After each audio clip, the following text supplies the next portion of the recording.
வந்து பாருங்க அப்படின்னும் போது கதவை திறந்து வாங்க உள்ள வாங்கினாரு எங்கள் வீட்டுக்காரர். நாங்கள் யாராக இருந்தாலும் நாங்கள் வந்து உள்ள வாங்க அப்படின்னு கூப்பிட்டு உபசரித்து தான் எங்களுக்கு பழக்கம்.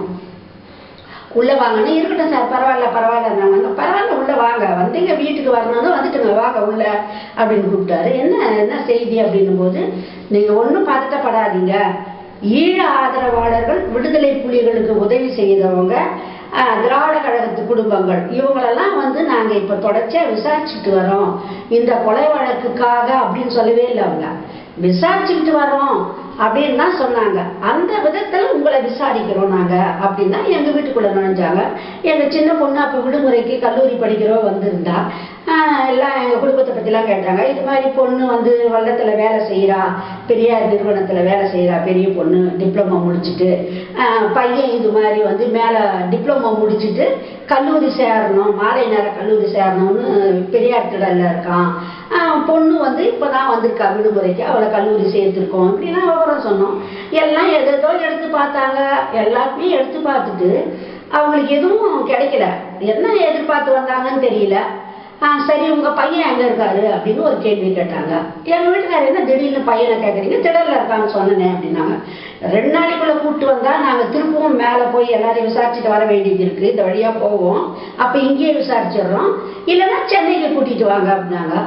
சென்னையில் எந்த இடம் அப்படின்னும் போது மல்லிகை அப்படின்ற ஒரு விலாசத்தை அந்த சிபிஐயில் வந்தவங்களே எழுதி கொடுத்தாங்க. ஒரு துண்டு சீட்டில் எழுதி கொடுத்து அவங்க போயிட்டாங்க.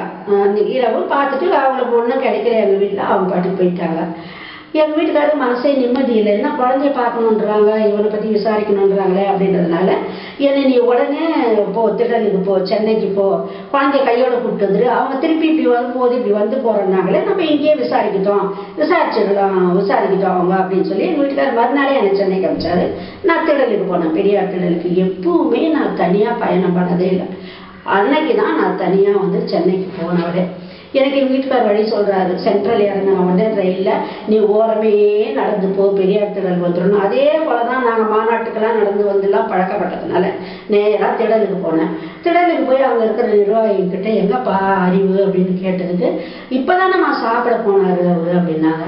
சரி, நான் அங்கேயே வந்து ஐயா சிலைக்கு கீழே உட்காந்து காத்துக்கிட்டு இருந்தேன். உடனே அவனும் அவன் நண்பர்கள்லாம் வெளியே சாப்பிட போனவங்க திரும்பி வந்தாங்க. என்னம்மா வந்துட்டுக்கிற அப்படின்னு கேட்டான் அறிவு. இது மாதிரிப்பா வந்தாங்க, இது மாதிரி என்னன்னு நீங்களே கேட்க வேண்டியது தானே. நாங்கள் என்கிட்ட ஒன்றும் சொல்லப்பா அவங்ககிட்ட. அது என்னம்மா போகலாம் அப்படின்னா, என்ன எங்கே வர சொன்னாங்கன்னா அந்த விலாசத்தை காட்டினேன். உடனே அங்கே இருக்கிற நிர்வாகிகள்லாம் என்ன சொன்னாங்க, மாலை ஆயிடுச்சுமா, இப்போ வேணாம், காலையில் போங்க, அப்போ தான் அவனுக்கு சட்டுன்னு அனுப்ப மாட்டானுங்க அப்படின்னு சொன்னார். சரி நம்ம வெளியே போயிட்டு வரலாம் மடக்கண்ணே, உள்ளவே இங்கேயே உட்காந்து என்ன பண்ண போகிறோம்னு பீச்சு அப்படி இப்படின்னு நாங்கள் போயிட்டோம். நாங்கள்லாம் போயிட்டு எல்லாம் திரும்பி வரோம், இரவு வரோம், பெரியார் திடலுக்குள்ளே பார்த்தா